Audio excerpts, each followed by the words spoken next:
Oke, shalom semuanya. Kenalan sedikit, barangkali ada yang belum kenal sama saya. Eh, saya Sherly Mahuta Galung, tinggal di Bandung sekarang. Saya cuma lulusan SMA ya teman-teman, jadi saya bukan anak teolog. Apa yang saya sharing itu pure dari apa yang saya pelajari, saya belajar dari apa yang saya dapatkan melalui baca Alkitab atau dari khotbah-khotbah yang bisa saya dengar juga gitu. Jadi saya bukan teolog, anak teolog, makanya saya jadi pembawa firman malam hari ini. Kita semua sama-sama belajar.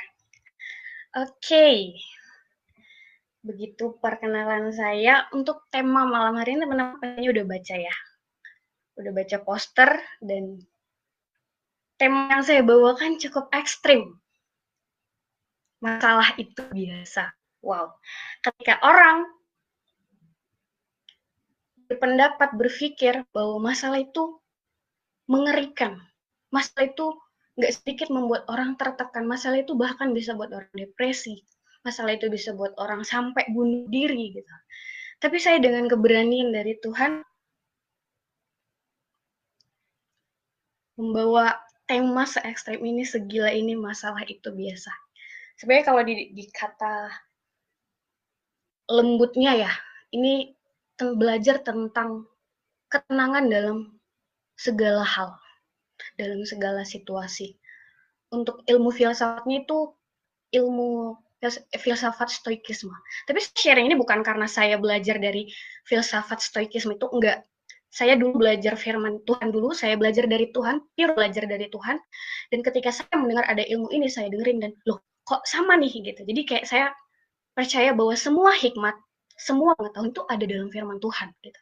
Dunia membagikan itu mirip-mirip, itu kayak ngambil dari firman Tuhan sebenarnya, tapi konsep Tuhannya yang dihilangkan gitu. Jadi sebenarnya apapun yang mau kita pelajari, kalau kita belajar dari Tuhan, kita bisa. Nah, jadi masalah itu biasa. Why? Kenapa saya bawakan tema ini? Karena nggak sedikit ya orang-orang gampang banget panik ketika menghadapi masalah gitu. Padahal masalah itu nggak yang gimana-gimana banget gitu. Jadi saya harap lewat sharing malam hari ini kita mempunyai pandangan yang baru gitu tentang masalah. Kita bisa lebih tenang lagi next time ketika ada masalah. Kita belajar dari Tuhan Yesus langsung nih. Kita buka Alkitab kita, Matius 8 ayat 23 sampai 27. Teman-teman yang punya Alkitab di situ secara fisik, saya harap ya teman-teman semuanya punya Alkitab secara fisik ya, minimal lah kita bisa beli Alkitab, kita punya fisik Alkitab gitu. Tapi kalau belum, di HP minimal yang udah punya HP ini semua ada aplikasi Alkitabnya. Kalau nggak punya, aduh sangat disayangkan. Aplikasi yang paling penting yang harusnya kita punya itu adalah Alkitab. Kita ayat 23 sampai 27. Izinkan saya membacanya dari terjemahan sederhana Indonesia ya. Perikopnya Yesus menghentikan badai. Lalu Yesus naik ke perahu dan berangkat ke seberang danau bersama murid-muridnya. Tiba-tiba datanglah badai besar melanda danau itu. Perahu mereka dipukul ombak dan banyak air yang masuk sehingga perahu itu hampir tenggelam. Tetapi saat itu, lalu mereka datang membangunkan dia dengan berkata, "Tuhan, tolong, mampuslah kita." Jawab Yesus, "Kenapa kalian begitu takut? Kalian kurang yakin kepadaku." Lalu dia berdiri dan memerintahkan angin badai dan ombak itu untuk berhenti. Maka angin pun berhenti dan danau menjadi tenang sekali. Itu bunyinya kalau dari TSI. Wow. Background story-nya sedikit. Ini ceritanya mereka lagi berlayar di tengah danau. Tiba-tiba datang badai yang kenceng banget sampai hampir tenggelam katanya. Sampai murid-murid itu udah pada panik kayak aduh gila mampus ini kita fix ini mati sih. Sampai ngomongnya kayak gitu. Bayangin, itu situasinya pasti udah riuh banget loh. apalagi dibilang sampai hampir tenggelam, berarti kan airnya udah pada masuk tuh ya. Nggak mungkin Tuhan Yesus nggak ngerasain agak basah atau gimana gitu. Saya percaya Tuhan Yesus tahu. Yesus tahu kalau itu kapal hampir tenggelam. Tapi katanya apa? Tuhan Yesus tertidur nyenyak. Wow, ini yang saya pelajari. Saya belajar langsung dari Tuhan Yesus. Ketika orang berpikir, murid-murid pikir bahwa badai itu akan menghantam mereka, akan menghancurkan mereka, membunuh mereka. Tapi Tuhan ngajarin kita, stay calm. Stay calm. Badai ini nggak akan membunuh kamu. Badai ini nggak akan. Dan ya, murid-murid, walaupun udah bareng sama Tuhan Yesus, ngelihat mukjizat yang Tuhan Yesus lakuin gitu, udah banyak khotbah kesana sini gitu, nggak membuat mereka langsung bisa full trust ke Tuhan Yesus gitu. Mereka masih mikir ya, mereka bakal binasa walaupun ada Tuhan Yesus di situ. Tapi saya percaya kenapa Tuhan Yesus nggak langsung bangun ketika udah tahu ada badai, selain tetap tenang. Ketika situasi di luar kendali kita, bahkan ketika situasi memang sangat buruk menurut kita, kayak itu yang akan menghancurkan kita, Tuhan mau ngajarin kita, badai itu biasa aja. Yang luar biasa itu Tuhan. Apa sih biasanya masalah-masalah umum yang kita hadapi itu? Contohnya nih, misalkan masalah relationship. Entah itu soal pasangan, relationship sama pasangan, entah itu juga sama keluarga, entah itu sama teman juga. Kita menganggap masalah ketika kita dikecewakan, kita dibohongi, kita diperlakukan tidak adil, kita dihianati, kebaikan kita itu dibalas dengan kejahatan. Itu masalah bagi kita. Seringkali kita menganggap itu masalah sama dia. Tapi dia malah selingkuhin aku. Tapi dia malah ngomongin aku di belakang. Tapi orang tuaku malah pilih kasih. Aku udah banyak, aku nolong dia, tapi dia malah balas kebaikan aku tuh sama hal yang buruk gitu. Aku kecewa banget gitu. Kita nganggap itu masalah. Aku cinta sama dia, tapi dia cintanya sama orang lain gitu. Kita menganggap ini sebuah masalah. Tapi tahu nggak, sebenarnya ketika kita dikecewakan, kita dibohongi, diperlakukan tidak adil, kita dihianati, kebaikan kita dibalas dengan kejahatan, tahu nggak, kita tuh lagi dikasih kesempatan buat ngerasain apa yang Tuhan Yesus rasakan. Ingat, Tuhan Yesus dihianati juga sama Yudas. Tuhan Yesus juga diperlakukan tidak adil. Dia difitnah. Dia nggak lakuin kesalahan, tapi dia dituduh. Kebaikannya dibalas dengan kejahatan. Saya yakin di antara ribuan orang, banyak orang yang ketika di hadapan Pontius Pilatus itu yang ngomong salibkan dia, itu tuh pasti ada salah satu orangnya adalah orang yang Tuhan Yesus kasih makan ketika Tuhan Yesus ngasih makan 5.000 orang. Tuhan memperlakukan setiap orang begitu baik. Tapi apa endingnya? Tuhan juga merasakan apa yang kita rasakan. Tuhan merasakan bagaimana sakitnya dihianati. Tuhan merasakan juga dikecewakan, dibohongi, diperlakukan tidak adil, seperti yang kita rasakan. Jangan lupa, Tuhan Yesus itu 100% Tuhan, tapi dia juga 100% manusia. Tuhan bisa marah. Ya, ingat cerita di Bait Suci ketika Bait Suci itu dijadikan tempat perdagangan, tetap tempat orang jualan gitu, Tuhan marah. Ya, karena Tuhan Yesus memang manusia. Tuhan bisa merasakan haru juga kayak kita. Ketika si Maria, kakaknya Lazarus ya, bukan Maria Magdalena, tapi Maria kakaknya Lazarus, datang nangis-nangis ke Yesus karena adiknya udah meninggal. Tuhan Yesus merasa haru melihat Maria menangis gitu. Jadi Tuhan Yesus juga merasakan 100% apa yang kita rasakan, Tuhan Yesus juga bisa merasakan itu. Jadi sebenarnya ketika kita merasakan hal-hal itu bukan masalah, tapi itu sebuah kesempatan. Kesempatan untuk kita merasakan hati Bapa. Termasuk cinta kita ketika bertepuk sebelah tangan. Ketika kita mencintai orang lain, tapi orang lain tidak, orang itu tidak mencintai kita balik. Kita juga lagi diajarkan hati Bapa. Berapa banyak orang Kristen tahu, sadar, meresapi betapa Tuhan mencintai kita. Udah membuktikan cintanya ke kita, dan mengakui juga, tapi masih sanggup untuk lebih mementingkan atau lebih cari cinta yang kecil-kecilan di dunia ini.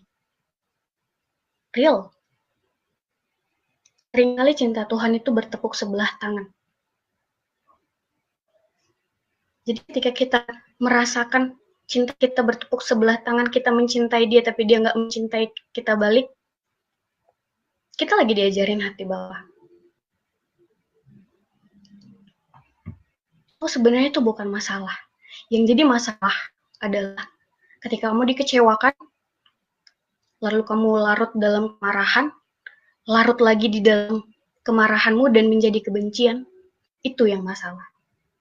Tapi kalau kamu dikecewakan, kamu dibohongi, diperlakukan tidak adil, cintamu bertepuk sebelah tangan, it's not problem. Itu bukan masalahnya. Itu tidak masalah, itu biasa. Kita jadi anak Tuhan ataupun tidak, kita tetap menghadapi masalah. Tapi yang membedakan adalah respon kita. Kalau kita anak Tuhan, respon kita beda. Anak dunia ketika menghadapi masalah akan langsung panik dan segala macam. Tapi kalau anak Tuhan menghadapi masalah, melihat, wow, ini sebuah kesempatan. Kesempatan untuk aku melihat Tuhan bakal buat apa nih dalam hidup aku. Kesempatan buat aku merasakan, belajar dari masalah yang ada. Masalah umum yang kedua yang biasa kita hadapi, masalah pencapaian. Di umur-umur yang sekarang ini, biasanya umur 23 lah ya, 23 orang biasa wisuda berapa ya, 22 apa 23 gitu lah ya. Atau buatlah 25, 26 gitu. Biasanya udah pada sibuk sama pencapaian. Duh, aku belum jadi apa-apa nih. Aku belum punya apa-apa. Aku masih gini-gini aja. Teman-temanku udah pada nikah. Teman-temanku udah pada punya anak, udah ada yang punya rumah, udah punya usaha, udah ada yang aktif di gereja gitu. Tapi aku masih kayak gini-gini aja. Udah pokoknya kayak wow, luar biasa banget ngeliat teman-teman, sementara kayak kita masih kayak gini-gini aja. Yuk, kita mau belajar dari seorang yang nggak tahu dia kurang apa lagi nih pencapaiannya. Best banget sih menurut aku ini. Kita belajar dari pemuda yang kaya. Matius 19 ayat 23 ya. Matius 19 ayat 16 sampai 23 sebenarnya, sampai 26. Tapi saya ambil intisarinya aja, saya ceritain sedikit aja ya. Jadi ada seorang muda, kaya, soleha lagi. Wow, kurang apa ini pencapaiannya.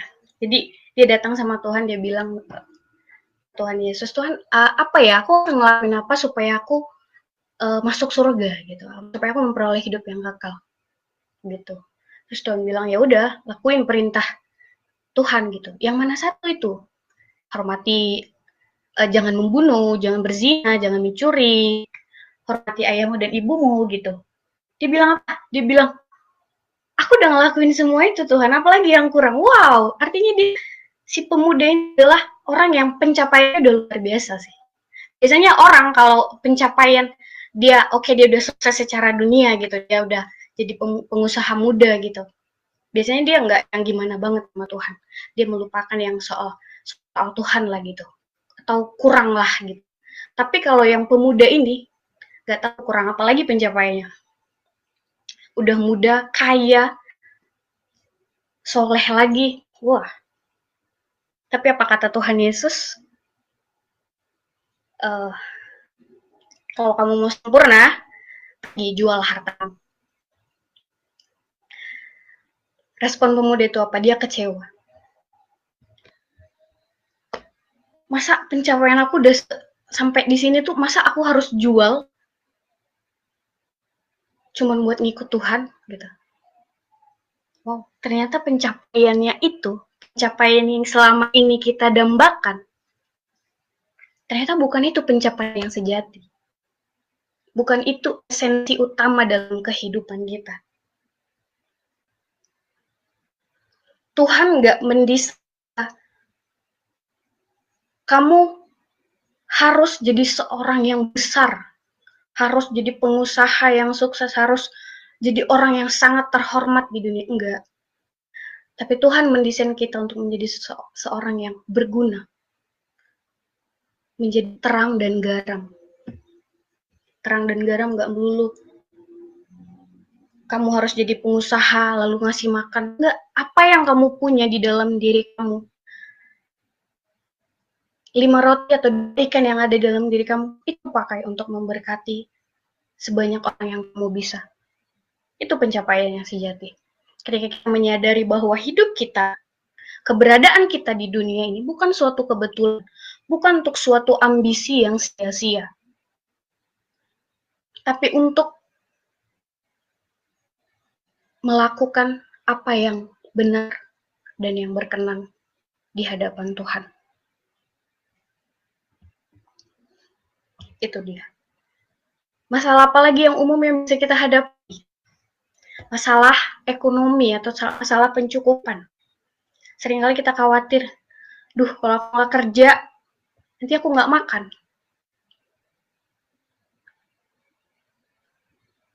Kalau aku nganggur, nanti aku nggak makan. Jadi kita stres, kita pekerjaan ini udah toksik, tapi karena kita berpikir kita hidupnya dari pekerjaan ini, kita bertahan di situ gitu. Sejak kapan? Sejak kapan makan kerjaan itu yang membuat kamu makan?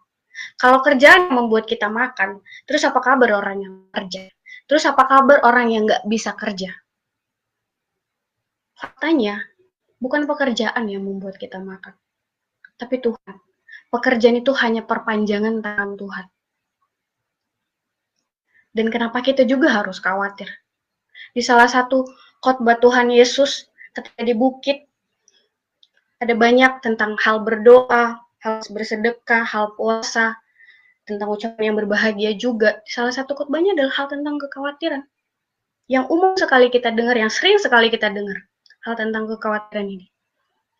Yang ngomong kayak gini, burung pipit aja, dia nggak menanam, dia nggak menuai, dia juga nggak ngumpul menyediakan stok makanan.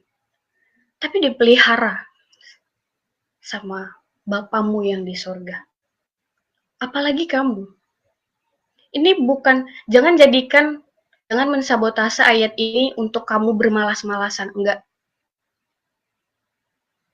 Tapi peganglah ayat ini untuk memberitahu dirimu bahwa kamu dalam pemeliharaan Tuhan.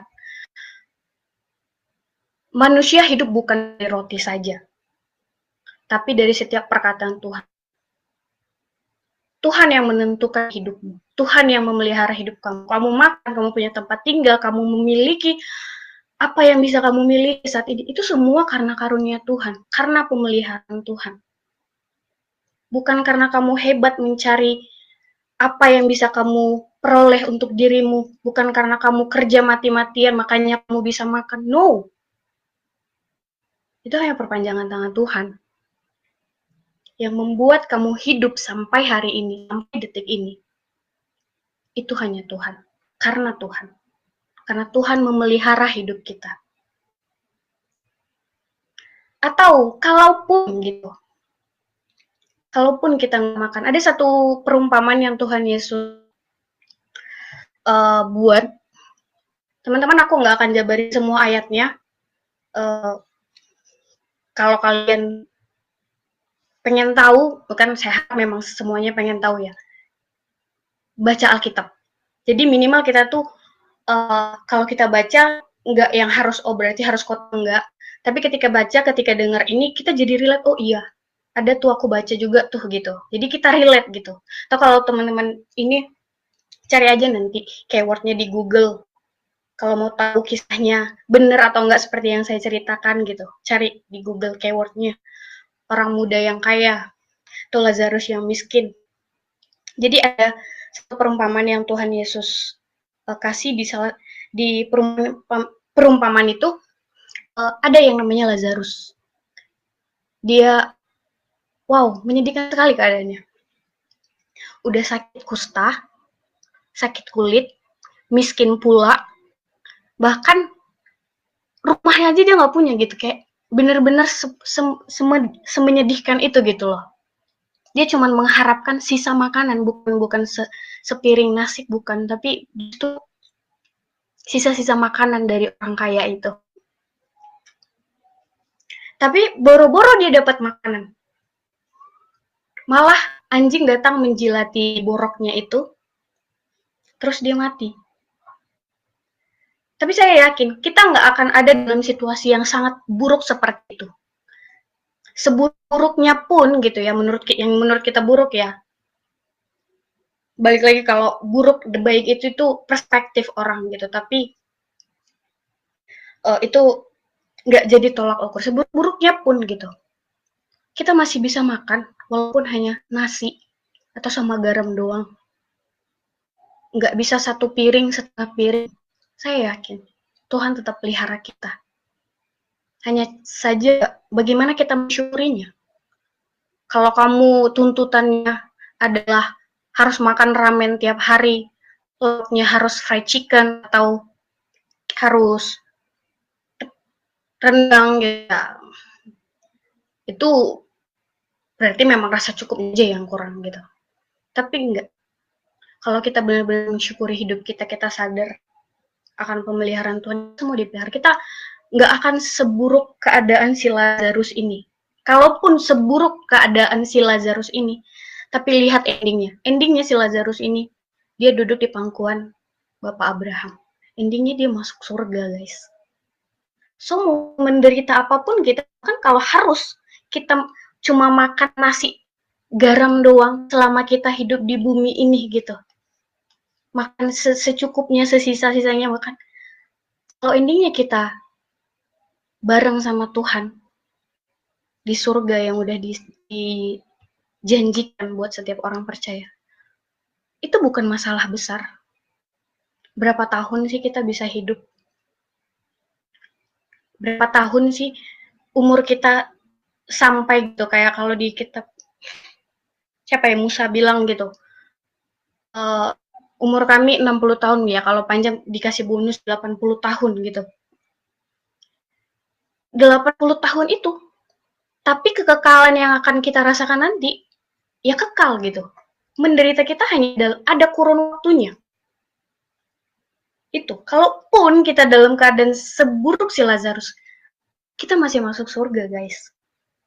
So it's not big problem. Itu bukan masalah besar tentang pencukupan kita. Itu biasa. Apalagi yang biasanya membuat kita suka tertekan, menganggap masalah itu adalah masalah besar. Oh, masalah cita-cita atau masalah masa depan kita, gitu. Khawatir sama masa depan. Gimana ini ya masa depan? Aku bakal jadi apa ya? Aku kok kayak gini-gini aja ya? Orang-orang kayaknya kok gampang banget ini segala macamnya gitu. Kayak seakan-akan orang, oh, bukan seakan-akan, banyak banget masalah depannya suram katanya kayak gitu. No! Tuhan udah janji. Tuhan udah bilang, masa depan sungguh ada dan harapanmu tidak akan hilang. Tahu Yusuf? Teman-teman tahu Yusuf ya?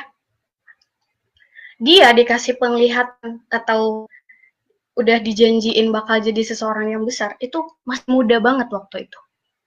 Masih umur berapa ya? Ya, saya nggak tahu sih umurnya, tapi dia masih muda banget. Berapa tahun kemudian dia baru itu terjadi, baru digenapi, baru terjadi itu mimpinya. Dia sudah dikasih gambaran masa depan sama Tuhan. Tapi baru berapa tahun kemudian baru terjadi. 13 tahun ya, berapa tahun sih? Tapi pokoknya umurnya 40 tahun, atau 30 tahun gitu. Dan pokoknya Tuhan itu sudah menyediakan masa depan bagi setiap kita. Hanya saja waktu ini adalah mungkin belum kita sampai di titik itu, ada yang Tuhan persiapkan, sama seperti Yusuf. Butuh berapa tahun untuk dia dipersiapkan Tuhan untuk sampai ke masa depan yang sudah Tuhan janjikan.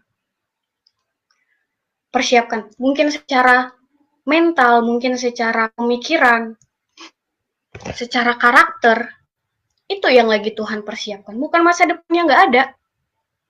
So, jadi jangan khawatir sama masa depanmu. Saat ini, kalau kamu sungguh-sungguh memperhatikan masa depanmu, sungguh-sungguh ingin sampai ke sana, mari belajar sama Tuhan. Apa yang Tuhan persiapkan? Contohnya kamu bercita-cita untuk jadi penyanyi, tapi kamu belum jadi penyanyi sekarang. Mungkin ada Tuhan yang mau persiapkan dalam diri kamu. Entah mungkin cara mengatur schedule kamu, atau dengan suara yang kamu punya, mengatur waktu kamu gitu. Apapun itu, apapun yang lagi Tuhan persiapkan di diri kamu. Sekarang kita sering banget dengar ya kan, mungkin bukan Abraham yang menunggu janji Tuhan, tapi Tuhan yang menunggu Abraham untuk siap menerima janji itu. Dan itu yang mungkin yang sedang terjadi sama kita. Mungkin bukan Tuhan yang lagi menunda janjinya sama kita. Bukan kita yang menunggu Tuhan untuk memberikan masa depan yang indah dan penuh pengharapan sama kita. Tapi kita yang lagi ditunggu sama Tuhan untuk mempersiapkan kita untuk sampai ke titik itu. Ke titik masa depan yang penuh pengharapan, masa depan yang kita cita-citakan. So it's not big problem. Lagi-lagi itu bukan masalah.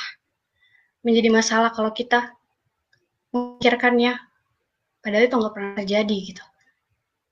Kekhawatiran kita itu nggak nyata gitu. Tapi seakan-akan itu sudah nyata, itu menghancurkan kita. Itu membuat kita depresi, membuat kita tertekan, membuat kita nggak layak, ngerasa nggak layak. Kayak Daud juga, dia di usia muda udah dilatih Tuhan lewat kambing domba yang dia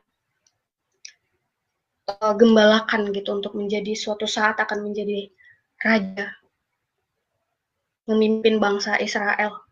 Banyak yang Daud hadapi, banyak yang Tuhan persiapkan, banyak yang Daud persiapkan di dalam dirinya juga untuk sampai ke titik dia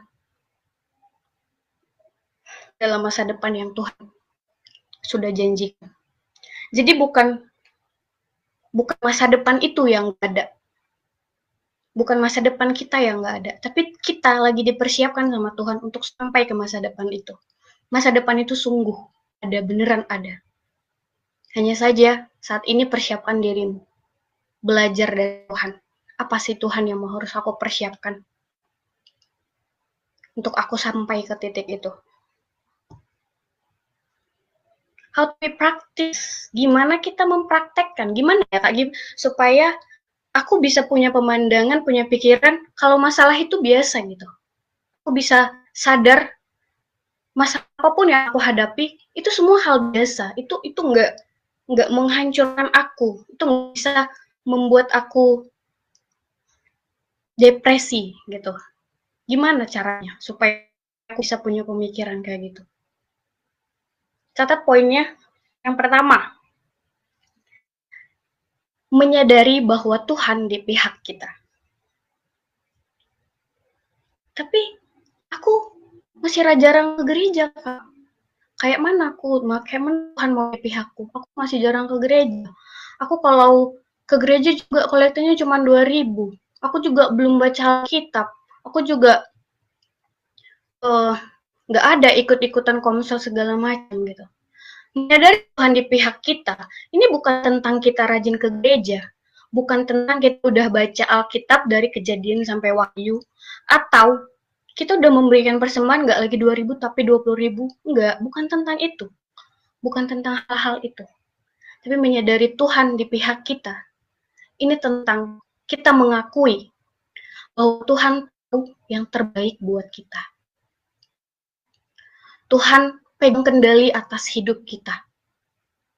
Mau situasi seburuk apapun, skenario terburuk bagaimanapun yang terjadi di dalam kehidupan kita, Tuhan berdaulat, Tuhan berkuasa, Tuhan mampu mengubah keadaan seburuk apapun menjadi rancangan yang indah menurut kehendak Tuhan.